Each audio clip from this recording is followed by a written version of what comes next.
सुल्तान Nureddin जंगी अलरिबा की तरफ बढ़ने वाला सलीबियों का लश्कर कुछ इस तरह बेफिक्री से आगे बढ़ रहा था जैसे अपने मुकद्दर की लकीरें तलाश करते आसमान पर भूरे बादलों के काफिले आगे बढ़ते जैसे गुबार राह में अपने नसीबों के नक्शपा के निशानात के मुतलाशी का रवान अपने सफर पर रवा दवा हैं, वो साया साया घर में तीरगी के राज की तरह मुतमिन आगे बढ़ रहे थे। उन्हें उम्मीद थी कि वो अलरिबा शहर को फतह करके बाकी सलीबियों पर बाजी ले जाएंगे, लेकिन अभी वो अलरिबा शहर से काफी दूर थे कि मुजद्दिद दीन दाया और खतलख बिन जाहिद किसी अथा बेपाया बेकिरा लामहदूद और बेकनार बहर की तरह उनकी राह रोक के खड़े हुए। सलीबियों को अब भी यकीन था कि जिस लश्कर ने उनकी राह रोकी है उन्हें अपने पांव तले रोंदते हुए वो अलरिबा पर हमला आवर होने में कामयाब हो जाएंगे। दूसरी जानिब अमीर मुजद्दिद दीन के साथ जो लश्कर था इसे उसने दो हिस्सों में तकसीम कर दिया था। एक हिस्सा उसने अपने पास रखा, दूसरा उसने खतलख बिन जाहिद की कमानदारी में दिया था। कुछ देर दोनों सलाह मशवरा करते रहे, फिर हमले की इब्तिदा खुद मुजद्दिद दीन बिन दाया ने की थी। वो सलीबियों पर इस तरह हमला आवर हुआ जिस तरह इबाद ज़म इखलास व इस्तिकामत के साथ और नून विल कलम का राज खोलने वाले अनासिर नुज़ूल कर जाते हैं। जैसे मस्ती में झाग उड़ाते तुंद जौला गर्म रूसर सर किसी को अपना शिकार बनाती है, वो उन पर इस तरह टूट पड़ा था जैसे समंदर के साहिल की गीली रेत तक को सहरा में दफन कर देने वाले अंजुमन। मुजद्दिद दीन का यह हमला ऐसा पर कुव्वत और जोरदार था जैसे वो अपने दामन अपनी झोली में दरियाओं का इस्तिराब समंदर की खौफनाक सदाएं अपनी रियाजतों और हुनर के समर समेटते हुए होश और दानिश जाय कर देने वाली हिजर व हरारत और जोश और जज्बा के साथ हमला आवर हो गया था। मुजद्दिद दीन जब अपने हमले की तकमील कर चुका तब खतलख बिन जाहिद ने अपने काम की इब्तिदा की। वो अपने लश्कर को मजीद बाईं जानिब ले गया, फिर दुश्मन के पहलू पर वो पिघलने के अमल से गुजार देने वाले लाफना दस्ते अजल नफरत परस्ती के तूफानों और अम्बो दर अम्बो दरिंदगी और सिफाकी को धुआं बनाकर उड़ा देने वाले मौत के बेकिरां बगुलों की तरह हमला आवर हो गया था। मुजद्दिद दीन जब सलीबियों पर हमला आवर हुआ तो सलीबी सारे इसकी तरफ सिमट गए थे। उनका इरादा था कि इसके हमले को रोककर जवाबी कार्रवाई करेंगे, मगर उनकी जवाबी कार्रवाई करने से पहले ही खतलख बिन जाहिद ने उनके पहलू पर ऐसी जोरदार ज़रबे लगाई कि जो जोश जज्बा और जोर मुजद्दिद दीन की तरफ बढ़ा था उसमें से कुछ का रुख खतलख बिन जाहिद की तरफ हो गया, जिससे मुजद्दिद दीन ने पूरा फायदा उठाया और अपने सामने आने वाले सलीबियों को उसने तकरीबन रोंदते हुए घसीटते हुए आगे बढ़ना शुरू किया था। फ्रांसीसी जिस गुरूर व तकब्बुर और तासुब व घमंड और अकायद व नजरियात के गिरदाब को लेकर अलरिबा की तरफ बढ़े थे, वो धुएं की तरह तहलील होते दिखाई दे रहे थे। मुजद्दिद दीन और खतलख बिन जाहिद ने उन पर हमला आवर होते हुए अजल के खेल का एक अजीब समा बांध कर रख दिया था। उनके इस तरह हमला आवर होने से मैदान जंग में बर्बादी की परछाइयां बदनसीबी के साए रक्स करने लगे थे। आवाज में तुम जबान के अंगारों की तरह मैदान जंग में अफरा तफरी का आलम फैलाने लगी थी। अजल की दस्तक हर शय को गरांगोश करती चली गई थी। चीखती चिंगारियों की तरह आहों की तूफान खेजियां हर शय पर खौफ व हरास तारी करती चली गई थी। बेबसी की अलमनाक चीखें रूहों को मौत की तारीकियों तक गुम करती चली गई थी। मुजद्दिद दीन और खतलख बिन जाहिद के उन हमलों के जवाब में सलीबियों ने अपनी पूरी ताकत और कुव्वत को यकजा करते हुए जोरदार हमले शुरू किए, लेकिन उन्हें कोई कामयाबी न हुई, इसलिए कि उनके सामने मुजद्दिद दीन और खतलख बिन जाहिद की कमानदारी में लड़ने वाले जबल सफोनूर की वादियों के पासबान, अहद की अजूबा चट्टानों के वारिस, बदर के मतबर्रिक मैदानों के चौपान, किसी नक्शगिर के अज़्म समीम की तरह अपने सामने आने वाले सलीबियों की हालत मखदूश और शिकस्ता उम्मीदों की तरह करते चले गए थे। उनके हमलों में ऐसा जोर ऐसी काट थी कि वो खदशात के गिरदाब में सलीबियों के कल्ब व नज़र की तत्हीर और उनके फिक्र व किरदार की तरतीब तक को दिरहम बरहम करते चले गए थे। थोड़ी ही देर की जंग के बाद सलीबियों की हालत नस्लों और सदियों की आहो बका हथकड़ियां पड़ी कलाइयों बोझ तले दबी गर्दनों और टूटे ख्वाबों की किरचियों से भी बदतर होना शुरू हो गई थी। यहां तक कि उन्हें ऐसी बदतरीन शिकस्त का सामना करना पड़ा कि वो भाग खड़े हुए। जिस कदर उनके पास सामान था वो सारा उन्होंने वहीं छोड़ा। मुजद्दिद दीन और खतलख बिन जाहिद ने बड़ी खौफनाकी बड़ी तुंदी से उनका ताक़ुब किया। उनकी तादाद को मजीद कम किया। जब देखा कि वो बेजरर हो गए हैं तो वो लौट आए। भागने वाले वो सलीबी उन ताकिया की तरफ चले गए थे। अपने लश्कर के साथ मुजद्दिद दीन और खतलख बिन जाहिद उस जगह आए जहां जंग हुई थी। दुश्मन की हर चीज को उन्होंने समेट लिया था। फिर अपने लश्कर के साथ उन्होंने वहीं पड़ाव कर लिया था। एहतियात की खातिर चंद रोज वो वहां कयाम करना चाहते थे ताकि फिर कोई सलीबी काफिला अलरबा का रुख न करने पाए। दूसरी जानिब फ्रांस का शहंशाह लुई अपने लश्कर के साथ उन ताकिया पहुंचा। उन ताकिया का उस वक्त एक शख्स रेमान हुक्मरान था जो फ्रांस की मलिका एलिज़ का चचा था। उन ताकिया के बादशाह रेमान ने फ्रांस के बादशाह और उसके लश्कर की फराखदिली से खातिर मदद की और उनकी ऐसी खिदमत की कि वो गुज़िश्ता इन मुसीबतों को भूल गए जो उन्हें सल्जोकियों के हाथों बर्दाश्त कर पड़ी थीं। लश्कर के अंदर जो यूरोप की हसीन तरीन औरतें मौजूद थीं वो उन ताकिया पहुंचकर और भी खुल गई और सलीबी सुरमाओं के साथ उन्होंने खूब दाद ऐश देना शुरू की। लश्करियों के अंदर वो 7 सरकर्दे ओबाश औरतें जिनमें मलिका एलिज़, काउंट टूलियस, काउंट बलूसा, टाल कीवलर, मोराइल काउंट्स ऑफ बोल्टन सबीसले थी। उन्होंने भी हर शर्म व हया को बालाए ताक रखकर बदकारी में एक दूसरे से बाजी ले जाने की कोशिश की थी। इस बदकारी और ओबाशी की वजह से चंद ही दिन के बाद उन ताकिया के बादशाह रेमान और फ्रांस के बादशाह लुई में बदमज़गी पैदा हो गई और लुई उन ताकिया से रखते सफर बांधने पर मजबूर हो गया। मुअर्रिखीन लिखते हैं कि उन ताकिया के बादशाह रेमान और फ्रांस के बादशाह लुई में बदमज़गी की वजह फ्रांस के बादशाह की मलिका एलिज़ थी, जिसकी बदकारियां रोज अफजों बढ़ती चली जा रही थीं। लुई को रेमान और एलिज़ में नाजायज ताल्लुकात का शुबा हो गया था।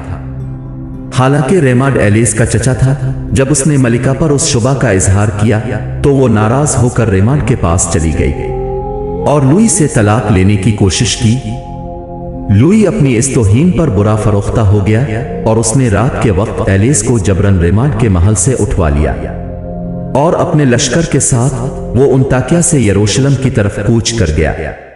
मगरबी मौरखीन फ्रांस की मलिका एलिज़ के मुतालिक यहाँ तक लिखते हैं कि मलिका एलिज़ की बदचलनी से मुसलमानों और मशरकी ईसाइयों में सलीब बरदारों और सलीबियों की बड़ी बदनामी हुई और लश्कर पर बहुत बुरा असर हुआ।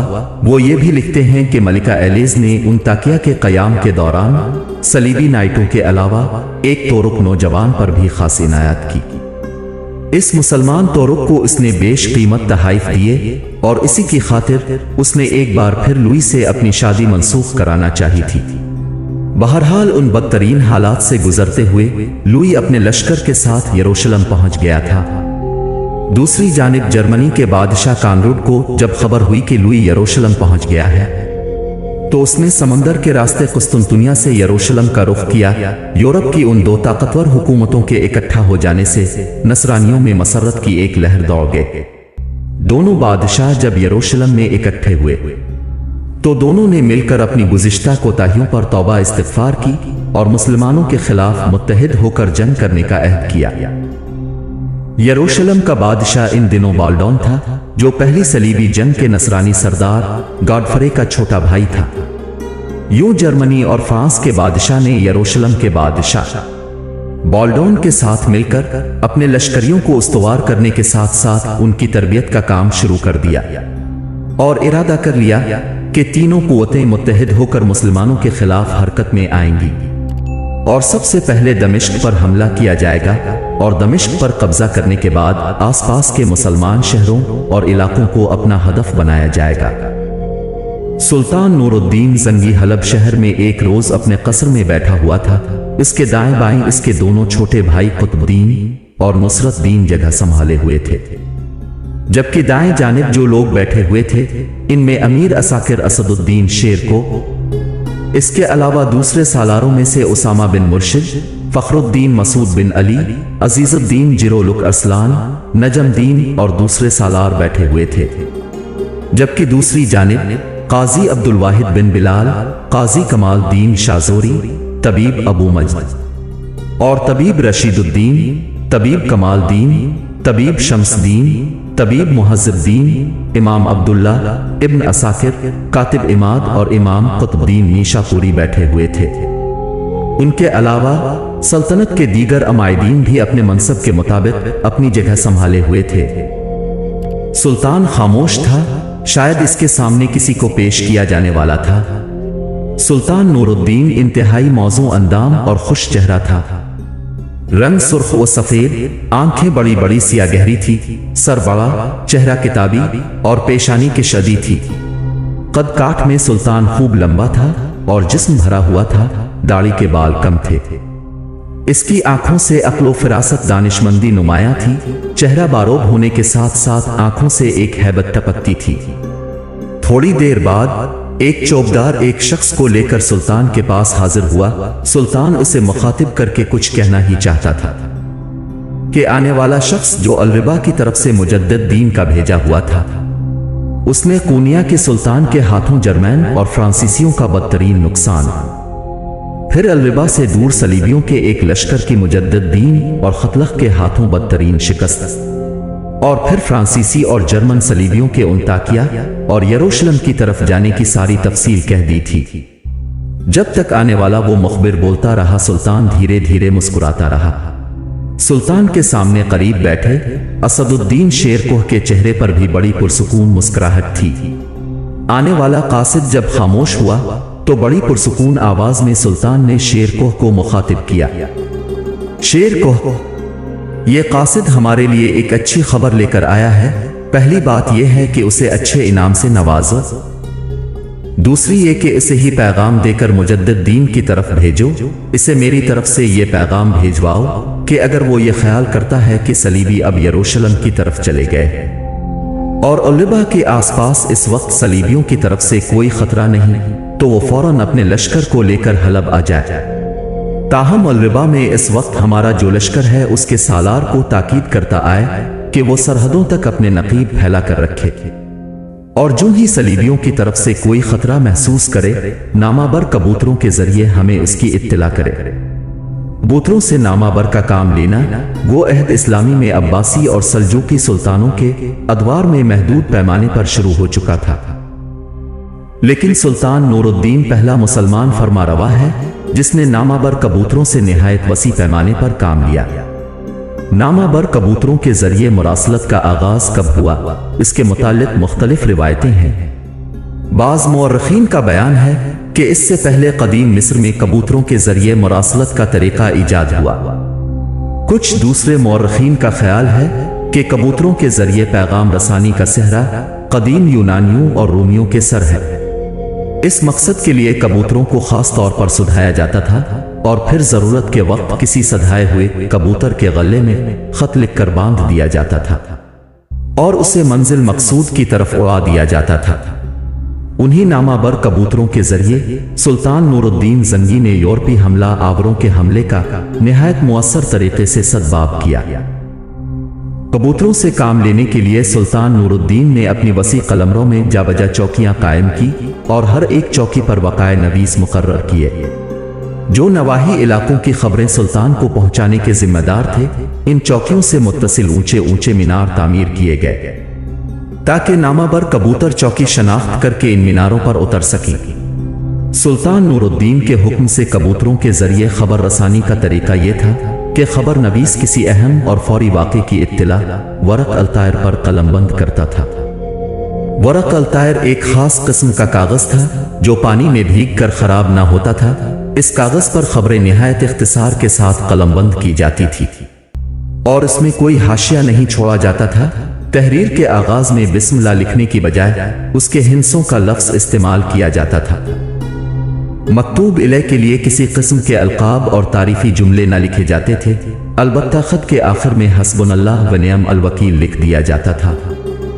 ان نامہ بر کبوتروں کی رفتار معتدل موسم میں 41 میل فی گھنٹہ کے لگ بھگ ہوا کرتی تھی، اور اگر ہوا سمت پرواز کی طرف چل رہی ہو تو بعض کبوتر 67 میل فی گھنٹہ کی رفتار سے بھی سفر کرتے تھے۔ कबूतर अगर रास्ता ना भूले तो बहुत जल्द अपनी मंजिल मकसूद पर पहुंच जाते थे, और जब तक अपनी मंजिल पर ना पहुंच जाते थे रास्ते में कुछ खाते ना थे। वरक अलतायर पर खत लिखकर कबूतर के बाजू में बांधकर उसे छोड़ दिया जाता था, और नामा पर कबूतर तेजी से उड़ता हुआ सीधा अगली चौकी पर पहुंच जाता था। इस चौकी का मुहाफिज अखबार नवीस इस कबूतर के बाजू से वरक अलतायर खोलकर दूसरे कबूतर के बाजू में बांध देता था। वो अगली चौकी पर पहुंच जाता। अली हज़ा अल-क़ियास ये खबर बड़ी सूरत के साथ सुल्तान तक पहुंच जाती थी। अगर कोई खबर ज्यादा तवील होती तो एक साथ 2 कबूतर छोड़े जाते। एक कबूतर के खत में दूसरे कबूतर के खत का हवाला जरूर दिया जाता, ताकि इनमें से अगर कोई कबूतर दूसरे से पीछे रह जाए तो उसका इंतजार कर लिया जाए। सुल्तान ने हुक्म दे रखा था कि सफर में हो या खैमा में, बिस्तर ख्वाब पर हो या खाना तनावुल कर रहा हो, नामा बर कबूतर की खबर की आमद इसको फिलफौर कर दी जाए। चुनांचे जब कभी कोई नामा बर कबूतर इकामत का सुल्तानी या दौरान सफर उसके पड़ाव के मीनार पर उतरता तो सुल्तान अपने हाथ से खत को खोलता और इस पर इसी वक्त मुनासिब अहकामात जारी कर देता था।